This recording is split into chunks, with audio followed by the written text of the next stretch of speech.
Welcome to Doc's Daily Dose for Dads, prescribed by Dr. Harrison. You know, I had an interesting moment of contemplation today. I guess that's what you can call it. Just a moment where I was stuck in my own mind, daydreaming and thinking and kind of going down a rabbit hole, not in necessarily a bad way, but more in just an inquisitive, I was just critically thinking about things. And I first started out thinking about how I'm on this new journey or new direction, approaching the vision that I have in mind, but really it's not a new journey. Everything that I've done and have been doing has all led me exactly to where I'm supposed to be, right? Like, it's all been one big journey. It's just had different deviations, different paths. Some were worn, some were flat, some were, up a hill, some were down a hill, and they just converge back into the same path, right? And so I was just thinking about all that, and I was doing that while I was at summer school, where for 2 hours out of the day during the summer, I teach. It's not really, we show them one drill, warm them up, and then let them play. Flag football for two different age groups, a middle school age group and an elementary age group. And all three of my kids come with me. And the youngest one, who's only 3, he'll stay on the sideline and he'll talk to people and he'll kind of wander around and he'll throw the ball with me a little bit, but he's not big enough yet to be out there with them. And then I look and see the older 2, and my oldest, 9, he's right in the same age group as the younger class I teach, but he's younger than all the middle school kids.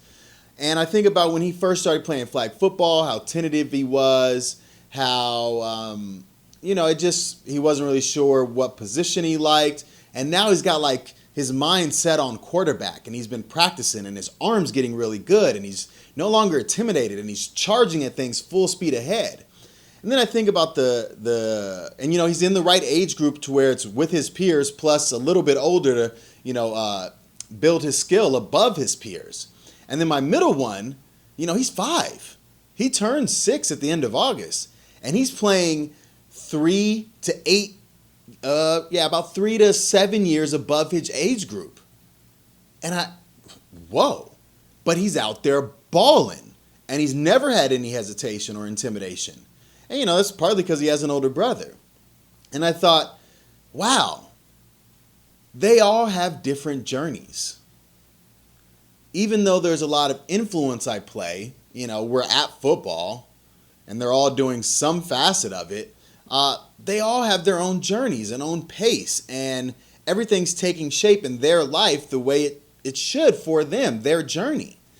And it made me think about, as parents, we want to plan and provide everything we can for our kids and help them build a future. And, we don't want to plan too much and be controlling, right? But we have ideas of what we want to expose them to, what we want to keep them away from, and how we want kind of to mold their life and their environment and their behaviors to be a certain someone, a good person, or to have a certain type of journey in life.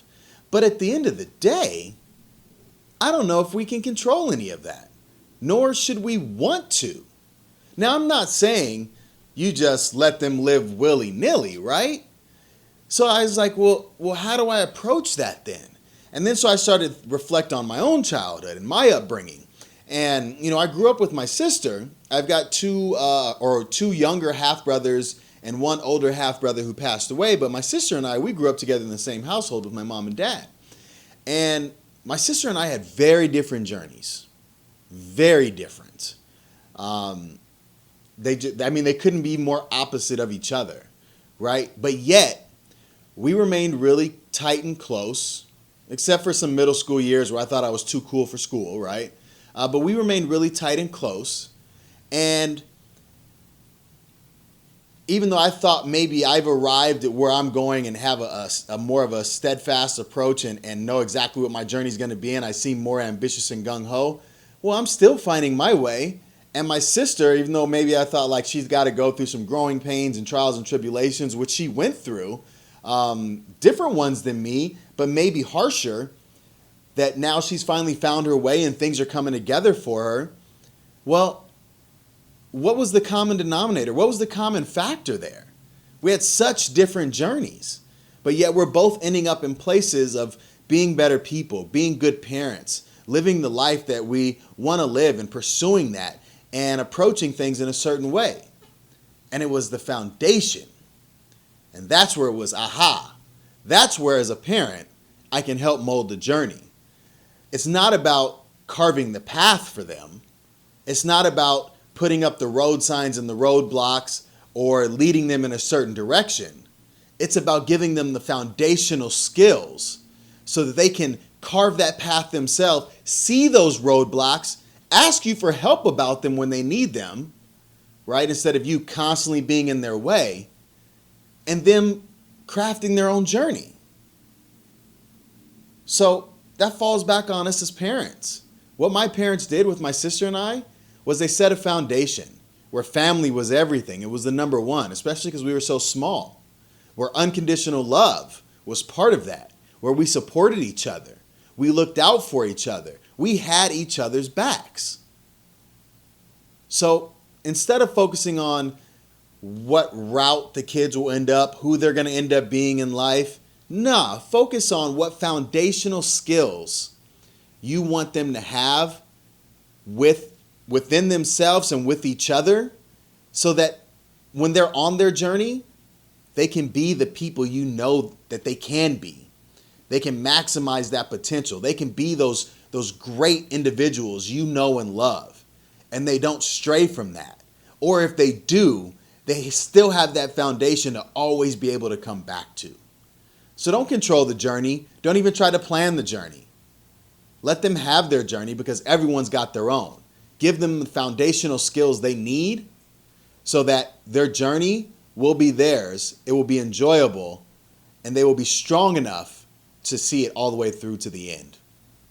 That's Doc's Daily Dose for Dads. Don't forget to hashtag Doc's Daily Dose for Dads, hashtag 4D, all social media at rebirthbx. Check out the website, rebirthbx.com. Got some new things coming underway there.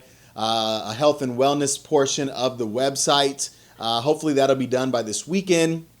Also hit the subscribe button, follow, check it out, YouTube. Hopefully you're still checking these out and coming to YouTube to see these. It's posted on my Renaissance Behavior Facebook page, not my personal one anymore. The personal one I'm using for other stuff. So hopefully you're taking in as much of this content as you can as we continue to start ramping it up and pumping it out.